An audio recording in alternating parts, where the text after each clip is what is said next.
Hey there, welcome back to another video. This time around, it is my review of the 2023 multi-part documentary series, RoboDoc, the creation of RoboCop.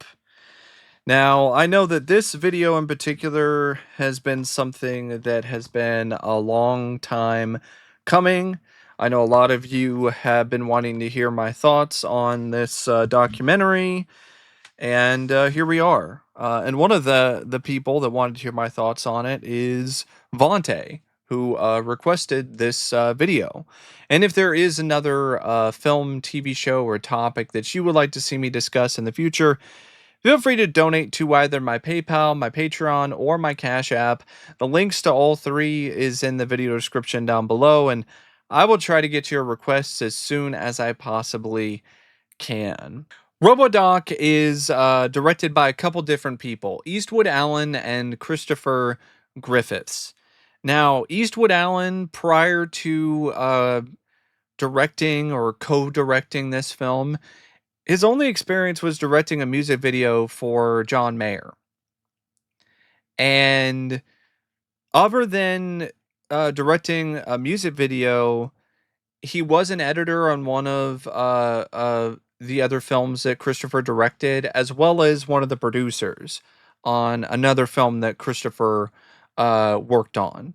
So he does have experience when it comes to working with these kind of documentaries. But if you want to talk about experience, Christopher is the one that has the bulk of it, because he directed the Fright Night documentary. He also directed the It documentary and the Robert Englund documentary. And if you want to hear my thoughts on all three of those documentaries, I have reviews of those on my channel as well. Just go into the search bar, type in the names of the documentaries, should be able to find them. And that experience definitely did help Eastwood and also helped RoboDoc, because this is really something that was a genuine labor of love for Christopher. I'm not saying that the other films weren't either, but having spoken to Christopher through his social media and really seen uh, his love for RoboCop and how much he put into this, yeah, this is something that is an absolute labor of love for him. And you can definitely see that in his direction for this. It's just full of passion and just genuine joy for directing a project of this magnitude about such a classic and iconic film. And Christopher's style of directing, in my opinion, is just really engaging and a lot of fun in its own way, with his creative ways of framing his subjects and setting up his direction in a way where it's not static, it's not stale, it's not stiff like some other documentaries can tend to be. And that's something that he carried over from his approach to his previous films. So he took a page from those and utilized it here, and it still works very well, and it's still very efficient and very effective. It's not set up in a typical way that a film is when it comes to the script. Like, you're not going to have a beginning, a middle, and an end. It's not like a typical plot by any means, but it is set up like a typical Netflix or streaming service documentary series. It's split up into 4 parts, and the majority of the documentary is just a scene by scene breakdown of the film RoboCop, with interviews with different cast and crew members who share their recollections of making the movie and their opinions of certain popular and key scenes or memorable lines. And there are some other things that are thrown in there too in terms of the subtext and the social commentary, and there are portions of the documentary that are about other things, like about how RoboCop and the politics actually still resonate or connect with modern politics. And there's a discussion about the legacy of RoboCop in terms of all the different spin-offs and the toys. And then the documentary pretty much concludes with a statement from multiple different talking heads talking about how great the movie is and how much it means to people, and how it's going to continue to have such a long lasting legacy for years to come. And there's a fair amount of elements in this documentary and parts of this documentary series that I think are genuinely great and are interesting and are very much worthwhile. And those are why I can definitely say definitively that this is, at the very least, a good documentary series. But because of certain things that just didn't sit well with me or I didn't care for that much, this is not a great documentary series to me. I don't know. I do not agree at all with the consensus when it comes to this documentary. From RoboCop fans, from other people about this being a masterclass, a masterpiece, 10 out of 10, 5 stars out of 5. I think that's a bit much because even as a diehard Robo fan, I found this to be tedious at points. I found this to be genuinely dull and kind of boring after a certain amount of time because it's just too much of a good thing. I'm sorry. I love RoboCop. The 1987 film is one of my most beloved films. That being said, I don't really think it needs a nearly 5 hour long documentary on the making of the movie. I don't think that's really necessary. There's a lot of good content in this. There's some fun stories, but there's not 5 hours worth. At least not to me anyway. It doesn't help either that there are a lot of things that are discussed and talked about and referenced in this documentary that have already been discussed at length in other documentaries and other featurettes when it comes to making RoboCop, which is what I was worried about. I was like, okay, they're doing a documentary just on the first movie. Okay, what extra stuff are they going to really mine from it? What kind of extra nuggets of information, what extra behind the scenes stories are really going to be gleaned from this documentary or provided in this documentary that I've not seen already in previous documentaries when it comes to RoboCop, like Flesh and Steel, or some of the other behind the scenes documentaries on this particular film. And yeah, there's a good chunk of this. It's like, yeah, I knew that already. And as somebody who is such a big fan of the film, that definitely does affect the pacing and my overall interest in this nearly 5 hour long documentary. If there's portions of it where I'm like, yeah, heard that story. Yeah, know all about that. Yep. Uh huh. I remember reading about that. And there's also just a lot of stuff to me that's just fluff and could have been cut entirely out of the documentary and you wouldn't miss anything. I don't really care about Nancy Allen's commentary on her character Anne Lewis. I appreciate her a lot. I love her performance in the film, but it's not a critique or a critical analysis of Anne Lewis and her character. We're talking about the creation of RoboCop. We're talking about the making of the movie. That doesn't have anything to do with the making of the film. And that's the same for other actors who were talking about their characters in a similar way. Like some of the actors who played Clarence Boddicer's gang, or uh, uh, the interviews with Ronnie Cox where he's talking about a similar sort of thing, or the stuff with Peter Weller. Like, what does that have to do with creation of the movie? It really doesn't have anything at all to do with that. You could have cut all that out and you wouldn't have missed anything, because it doesn't really add much of anything to me personally to the documentary in the first place. And it doesn't stop there. There's like so much fan service in this, to the point where it's kind of cringy at points. Like, you'll have the actors just say the line, and I'd buy that for $1. Have one of the actresses who played one of the co-cores like repeat her line of dialogue and then show the footage of her saying the same line later. Why? I get it. Those are fun scenes. I like those lines. I don't need to see or hear the lines again. And speaking of that, I don't need to watch the entire movie again while I'm watching the making of documentary.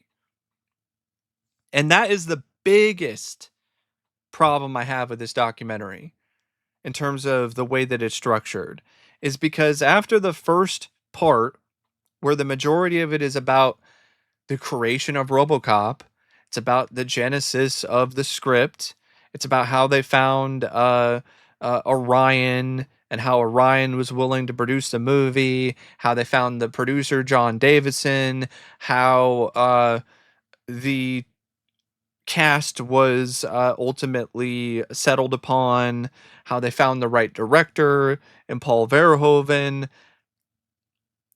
That, to me, was the best part of this documentary. The first part of the documentary, which is the lowest rated part on IMDb, go figure, to me is the most consistently interesting and compelling part of the documentary.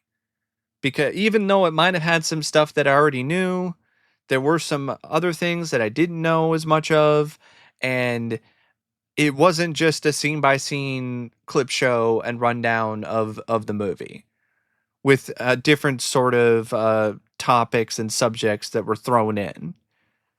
It was consistent. It was like, okay, this is how the script came to be, and this is how Orion decided to pick up the project.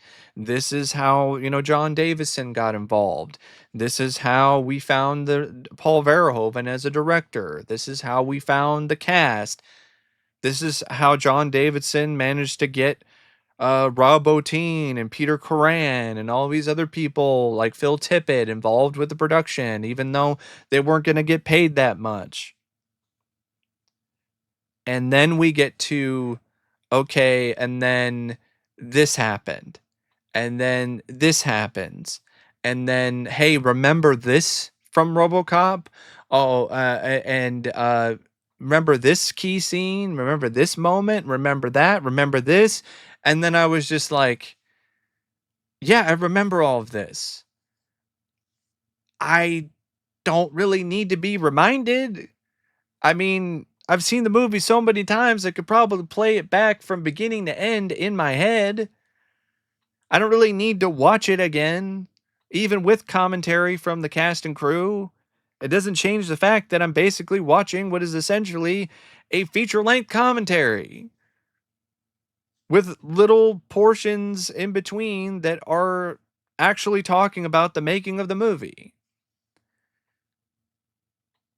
And those are the best parts of this documentary, are the portions that are actually talking about the creation of RoboCop. And it's not just talking heads talking about this scene or that scene, or the documentary just showing entire clips of the movie, or the actors pontificating about the deeper themes. Like, I don't care about that either. Like, I do not give a shit. Write an essay. That does not mean jack shit to me. I don't care. Does that have anything to do with the making of RoboCop? Does it? No, it doesn't. And the whole stuff about the Christ allegories with Verhoeven, and I've seen plenty of documentaries about this movie that have already discussed that, and I didn't need to see that being discussed again. It's not something that's particularly that eye-opening, or, "Oh my god, I've never heard that correlation before, where RoboCop is Jesus." And there was just some other stuff too, where people were inserting their own politics into talking about the movie, and I'm like, "What? Why?" There was just a lot of stuff to me that is absolutely fluff. 100% fluff. Whether it was just useless fan service, or it was just a lot of stuff that, to me, didn't need to be in the documentary because it had nothing to do with the creation of the film. And it really hurt the pacing of it, because there would be these amazing, excellent, awesome segments about the visual effects, about the other practical effects in the movie, about the stunt people, the interviews with the Robo stunt man, the guy who did the stunts for Peter as Robo. Like, that was so cool to see and to hear from him, and I have so much newfound appreciation and love for his work and everything that he put into the movie. And the same thing goes for everyone else. Like, you got such a great idea and semblance of just how crazy, chaotic, difficult, and ultimately rewarding this production was for everybody involved. And it made me love the movie even more.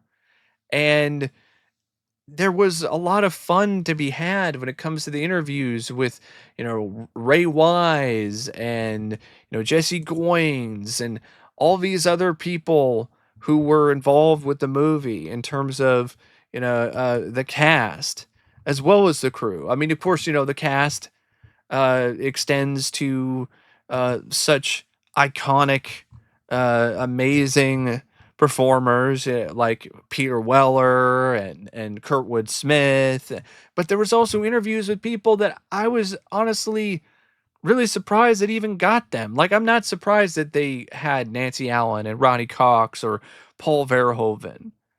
But, to get Russell Tovey, who did the RoboCop stunts, to get Yolanda Williams, who was Ramirez, to get uh, uh, Kaplan, Del Zamora, to get all of these different people who were a part of the movie and had these small parts, but were still very memorable, like Lisa Gibbons, who played Jesse Perkins, Angie Bowling, who was Ellen Murphy. Even though I didn't really feel like her political commentary added that much to the documentary, it was still cool to hear from her, and it was still cool to see her talk about the film. Paul McCrane, as who played Emil. Um, Calvin Jung, uh, Tyrese Allen, who played Starkweather, SD Nemeth, the guy who played the I bought that for $1 guy, Bigsby Snyder, Lee Dubrow, who played Sal, Michael Gregory, who was Lieutenant Hedgecock, um, John S. Davies, who was Officer Chessman, Kevin Page, Kinney, Kinney is interviewed in this. Diane Robin is Chandra. Donna Keegan, who played the rape victim. The girl who's being held by the dude, and then RoboCop shoots the guy in the dick. They got that guy.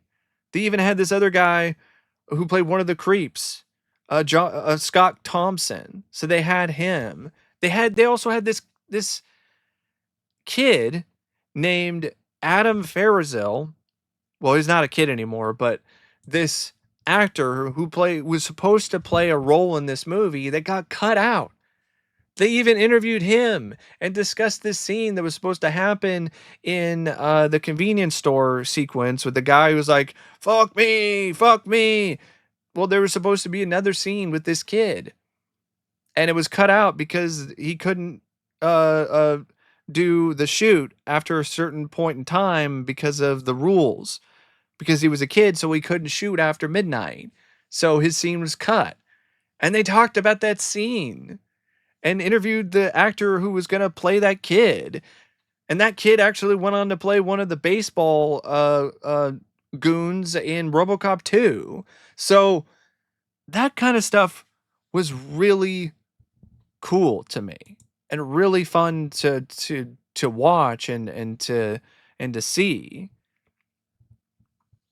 And that's definitely why this is a worthwhile documentary. If you can get past the fluff, you can get past some of the slow pacing, some of the moments that aren't as interesting or as fun to watch because of just the sheer bulk of information and just how many people they got.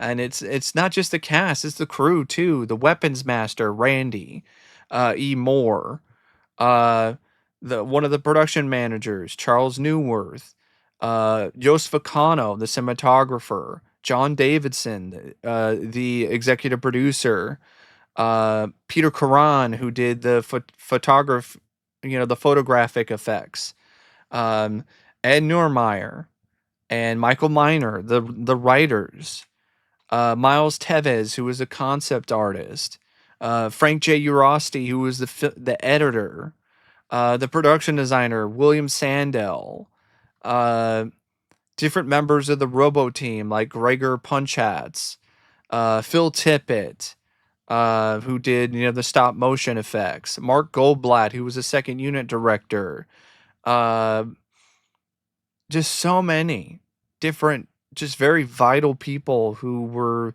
such an integral part of creating RoboCop were featured throughout every part of this documentary.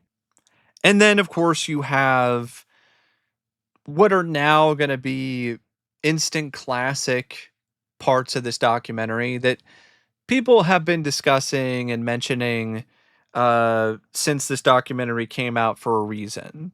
Like, RoboCop playing the trumpet because Peter was a jazz musician. Like he legitimately could play the trumpet, the jazz trumpet.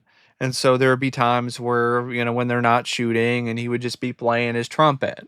And there's like a photo they show of Peter in the suit playing the trumpet. And there's the infamous Oreo story involving the weapons master, Randy E. Moore, and how he had a stack of Oreos in his hand and he's talking to Peter in the suit. And this is during the steel mill sequence, and they got some explosives ready to go. They're going to shoot the scene. I think it's the scene when RoboCop he shows up at the steel mill, and I think that's when he shoots Jesse's character, and then they fire at him again, and then there's like an explosion behind his head, and they're getting ready to shoot that scene, but Peter sees that Randy has an Oreo and he wants one, and because Peter's in method actor mode, he only wants to be referred to as Robo. And so he's saying Robo wants an Oreo. Randy's like, no, Peter can have an Oreo, but I'm not giving Robo an Oreo. And that set Peter off, according to Randy. And he yelled over the railing, Robo wants an Oreo. And they had to get a PA to come over with an Oreo and give it to Peter. And then they had to pick Oreo out of his teeth before they could shoot the scene. Peter, though, thinks it's just a bunch of bullshit. And that's what really the whole story and the animation that they utilize for the Robo wants an Oreo story is honestly really funny. But Peter's reaction to just hearing Randy tell this story just makes it gold, because Peter is just like, I don't know what the fuck he's talking about. And Peter Weller is just like, I love Randy. He's a friend of mine, but what the fuck? Like, he's basically just like, this is bullshit. And he's not the only one, because there's this other crew member who is mentioned by name by Randy in his story, and they cut to him and he's looking around like, I don't know what the hell he's talking about either. And so a lot of people, a lot of fans have ran with this, and they are trying to get Peter to sign Oreos at conventions, and apparently Peter got pissed at one of these conventions, and he does not want an Oreo, and he doesn't want to hear anything about Robo wants an Oreo. And if it is a bunch of bullshit, I cannot blame Peter for that. But who knows? I wasn't there on the set, so I can't really say definitively either way, but it's still a hell of a story, and it's still really entertaining to watch and to listen to when it comes to the way that Randy tells the story and the animation, and then Peter just being like, what the fuck? What the hell are you talking about? That's bullshit. um, but yeah, stuff like that is what makes this documentary at least good. Because there's other bits too that don't have just funny stories, but are just really interesting. Like how they created the various different sort of sound effects for RoboCop, or the different sound effects that they utilized in the movie. How some of RoboCop's sound effects are sounds of a VCR, which is something that I've always theorized for years. Like whenever I would hear like some of Robo's movements, I would be like, that sounds like when you put a VHS into a VCR and it accepts the tape. And that's exactly what the sound effect apparently was. And so I was like, oh man, that's awesome. That's so cool. Like what I have theorized and thought of for all these years, whenever I heard that sound effect, it's actually what I thought it was.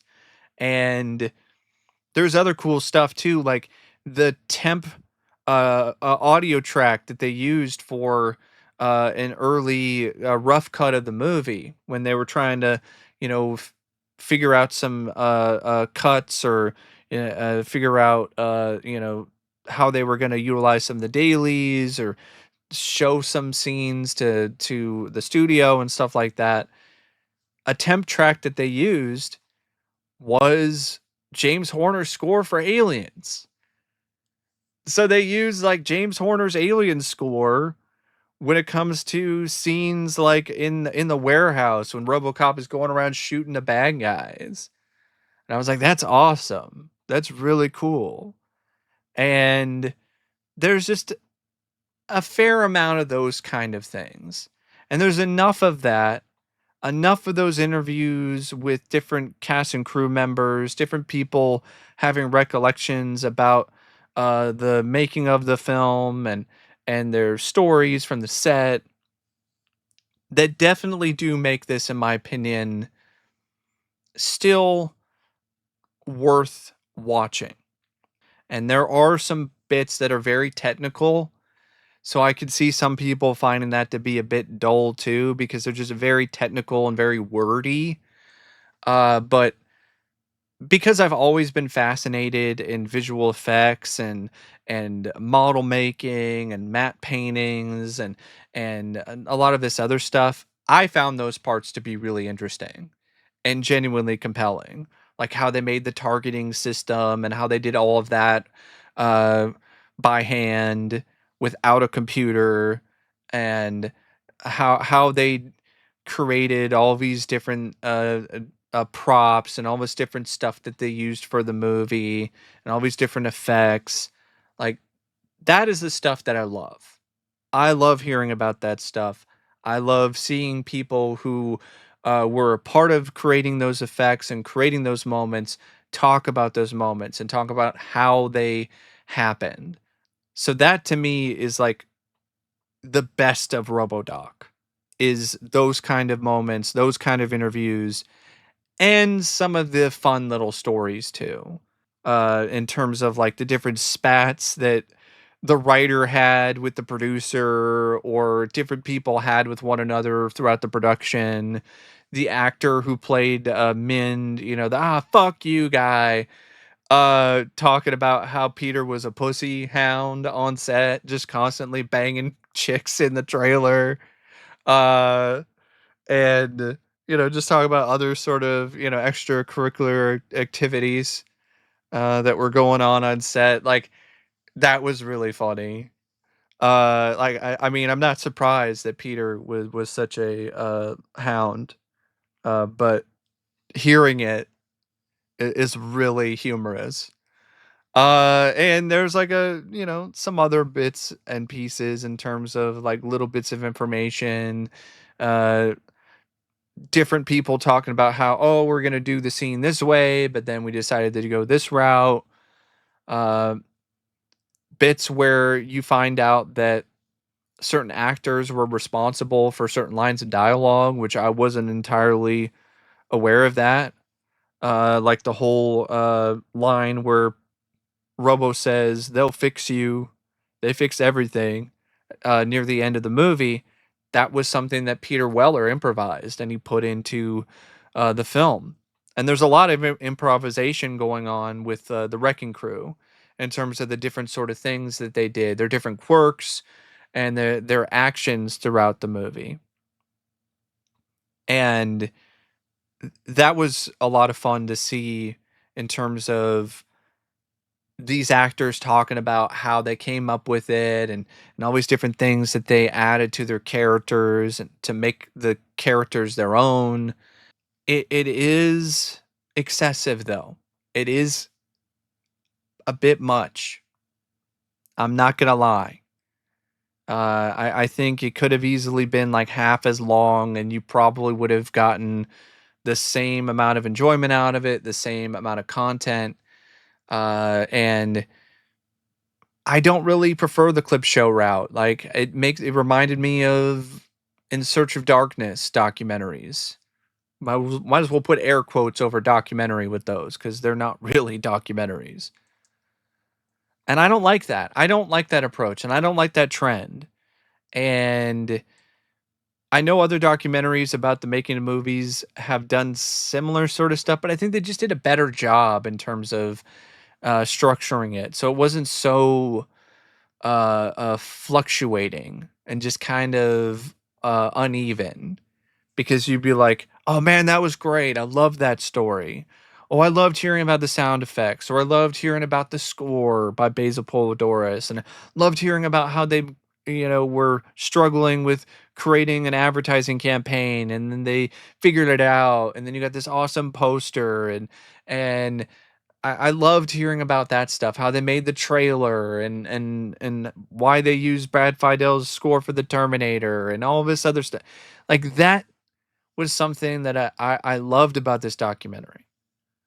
But when it was just talking heads being like, "Oh, I love that scene," or "That was cool," I was like, I don't care about any of that. That really does not add to my enjoyment of the documentary. And so is the other stuff where we're breaking it down and we're talking about the themes and the subtext of the scene, or we're going around and we're talking about something that barely connects to this particular sequence that we're talking about, but we have this interview, so let's just put put that in there, which makes me think that there was a lot that was padded on purpose, like a typical streaming service documentary series. I still think the job by Eastwood and Christopher at the end of the day was relatively well done, but I definitely feel that with a different approach, a different structure, a tighter pace,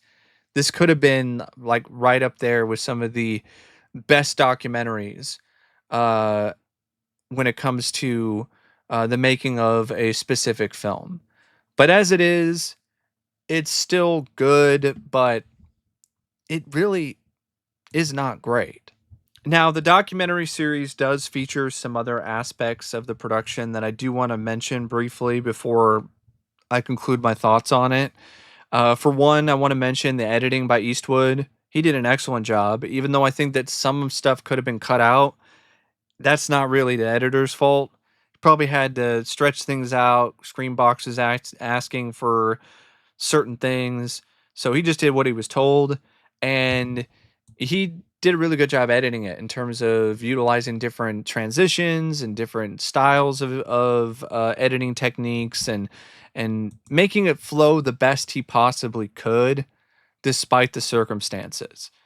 I also want to give a shout out to Graham Humphreys, who is a graphic designer. There's some really amazing, awesome graphics in this. And I also want to give some props to the visual effects guys, Basil Murad, who worked on the opening titles, Eastwood again, who worked on some motion graphics, and Richard Van D. Steenhoven, who was a visual effects artist. And I also want to mention the animators, Kieran Bentley and Matt Exton, and the music of Lee Blanchard, who worked on the music. Is it Lee Blanchard? I thought it was somebody else who did the music. And because I thought there was somebody else who was listed as doing the original music for the movie, for the documentary. Sorry, I'm so used to reviewing movies. But I do remember that there was somebody called New Arcades who did the opening theme music for the opening titles for every episode, and that was excellent. So I definitely wanted to point all of that out because that definitely is a big part of RoboDoc and what makes it so good at points.